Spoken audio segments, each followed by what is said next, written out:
Hi guys, আমার নাম জ্যোতির্ময়। আমি আজ তোমাদেরকে অপশান চেনের নিফটি মার্কেটের এক গুরুত্বপূর্ণ কথা তোমাদের সামনে তুলে ধরব। তোমরা এখানে দেখছো যে আমি 4 আওয়ার টাইম ফ্রেম বের করেছি। আমি এসএমসি এবং আইসিটি যেগুলো শিখেছি সেইগুলো আমি এখানে তোমাদের সামনে আলোচনা করব। আমি এখানে দেখতে পাচ্ছি যে এখানে দেখো আইটিএইচের প্রোনাম হয় ইন্টারমিডিয়েট টার্ম লো, আর এখানে আইটিএল। দেখো মার্কেট আপ ট্রেন্ডে আছে। যদি মার্কেট আপ ট্রেন্ডে থাকে তাহলে প্রত্যেকবার আইটিএইচ কে ক্রস করবে আপ ট্রেন্ডের ক্ষেত্রে, এবং অপরদিকে যদি ডাউন ট্রেন্ড থাকে তাহলে প্রত্যেকবার আইটিএল অর্থাৎ ইন্টারমিডিয়েট টার্ম লোকে ক্রস করবে এবং আইটিএইচ স্ট্রং থাকবে। তো তোমরা এখানে দেখছো যে এখানে তৈরি হয়েছে আইটিএইচ এবং এর উপরে এখানেও আইটিএইচ তৈরি হয়েছে। তাহলে আপ ট্রেন্ডের ক্ষেত্রে এখন দেখতে পাচ্ছ যে এখানে হয় আইটিএল। যদি এই আইটিএলকে ক্রস করি তাহলে মার্কেটের যে গতি আপ ট্রেন্ড ছিল সেটি হবে ডাউন ট্রেন্ড।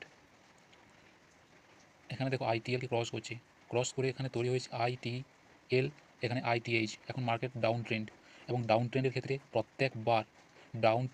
প্রত্যেকবার মার্কেট আইটিএলকে ক্রস করবে। দেখো এখানে আইটিএল, যেখানে আইটিএল এটা ক্রস করেছে, এখানে তৈরি হয়েছে আইটিএইচ, আবার আইটিএল ক্রস করে এখানে তৈরি হয়েছে আইটিএল।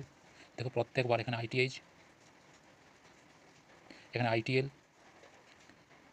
এখানে দেখো আইটিএইচ।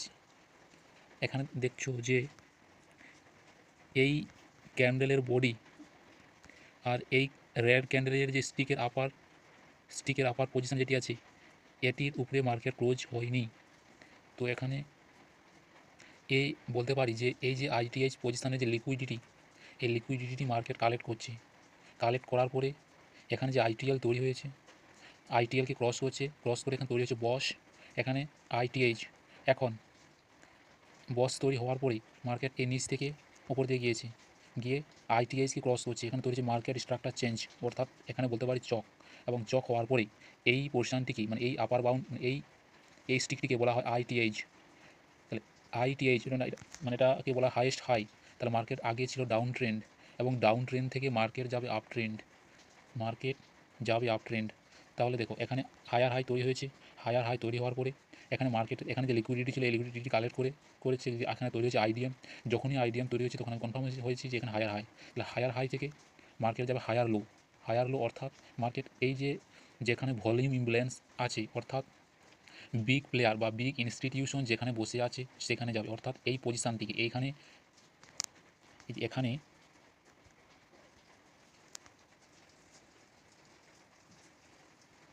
এটা হয় ইমব্যালেন্স।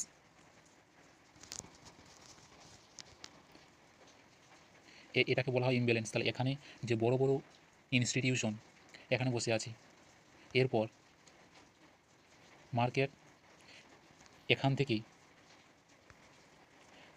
থেকে মার্কেট আপ ট্রেন্ড হবে, এবং এর যেখানে হায়ার হাই আছে এই যে হায়ার হাইকে মার্কেট ক্রস করবে। অর্থাৎ এরপরে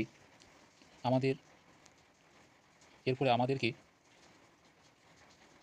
ট্রেড নিতে হবে আপ ট্রেন্ডে,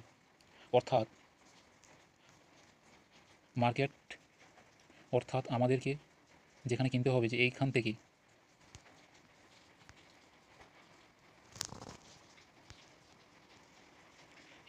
এই হাই পর্যন্ত, এবং স্টপ লস থাকবে।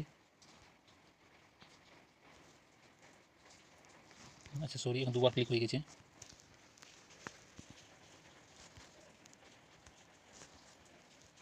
এই যে দেখো এখানে এই হাই পর্যন্ত আমাদের টার্গেট রয়েবে, এবং আমাদেরকে স্টপ লস দিতে হবে এখানে এই যে সুইং আছে এখানে, এই সুইংয়ের লো, এখানে থাকবে আমাদের স্টপ লস, এই সুইংয়ের লো পর্যন্ত আমাদের স্টপ লস থাকবে এবং টার্গেট থাকবে এখানে, মানে প্রায় এখানে যদি আমরা কল অপশান বাই করি 23,509 এবং স্টপ লস থাকবে 23,241, এখানে আমাদের স্টপ লস থাকবে, আর টার্গেট থাকবে 24,850, প্রায় 300 পয়েন্ট পর্যন্ত, মানে প্রায় 800 পয়েন্ট পর্যন্ত আমাদের টার্গেট থাকবে এবং স্টপ লস থাকবে 250 পয়েন্ট পর্যন্ত। তাহলে 250, তাহলে স্টপ লস 250 এবং টার্গেট থাকবে 500। এখানে আমি 4 আওয়ার টাইম ফ্রেমে বের করেছি। এরপরে বাজার এই যে এখান থেকে তো এইভাবে আসছে, এখানে হায়ার হাই তৈরি হয়েছে, হায়ার তৈরি হওয়ার পরে এখানে লিকুইডিটি নিয়েছে, লিকুইডিটি নেওয়ার পরে মার্কেট ডাউন হয়েছে, এখানে তৈরি হয়েছে হায়ার লো, এবং এই হায়ার লো থেকে এখান থেকে বাজার এতটা পর্যন্ত বাজার যাবে। তো এই হবে আমাদের প্রেডিকশান ফিউচারের ক্ষেত্রে। তাই এর আগে যারা এখানে বাই করেছো, যে এখানে লিকুইডিটি নিয়েছে এবং এই যে এটাকে যদি তোমরা এর আগে ধরতে পারতো, তাহলে এই যে এখানে এটা হয় রিজেকশান ব্লক। দেখো এর 50%-এর নিচে মার্কেট যায়নি, 50%-এর নিচে মার্কেট যায়নি। সো যেহেতু হায়ার হাই তৈরি হয়েছে, সো এখান থেকে আমাদের একটা টার্গেট থাকতো, এখান থেকে আমাদের একটা পি অপশান বাই করতে হতো। কোথায় পর্যন্ত না, পিই অপশানটি হতো আমাদের এইখানে, এর ভলিউম ইমব্যালেন্স পর্যন্ত।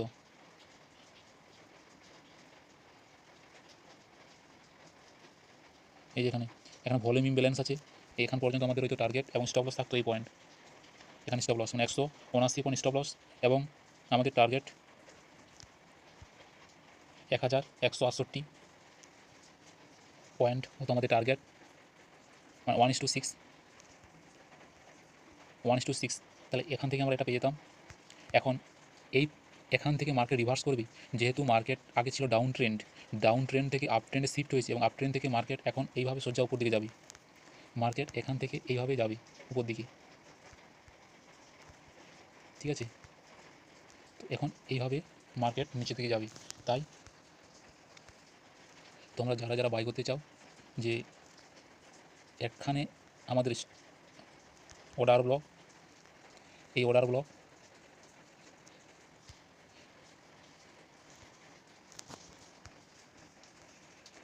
এটা হয় আমাদের অর্ডার ব্লক। এখানে বড় বড় যে ইনস্টিটিউশন যেমন ব্যাংক, যারা প্রত্যেক দিন 1000 কোটি টাকা মার্কেটের মধ্যে ইনভেস্ট করে, তারা এখানে বসে আছে। তো এই পজিশানে ওরা এখানে বাই করবে এবং ওদের টার্গেট থাকবে, এটা কেটে দিন, নাহলে তোমরা এখানে ভুল করবে, ওদের ওদের টার্গেট থাকবে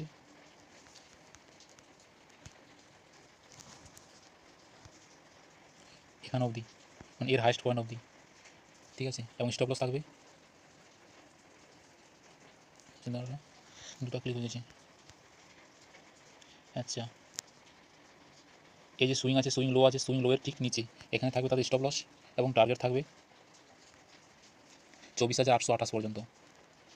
তাহলে প্রায় 1,322 পয়েন্ট পর্যন্ত টার্গেট,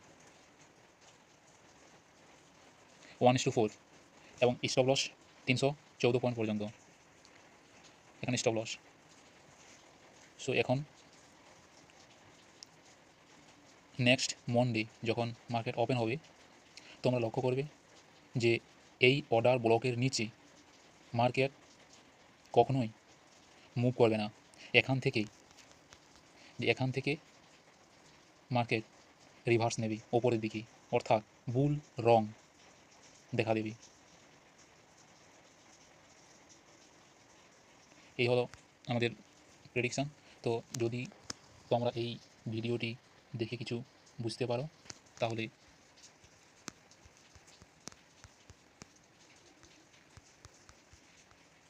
এই ভিডিওটিতে একটা ক্লিক করে দেবে। এটি আমি এই প্রথম ভিডিও তোমাদের সামনে বানাচ্ছি, তাই এই কারণে আমার কথা বলতে একটু সমস্যা হচ্ছে। তো এইভাবে মার্কেট প্রেডিকশান, এটা হায়ার টাইম ফ্রেমের ক্ষেত্রে বের করছি 4 আওয়ার।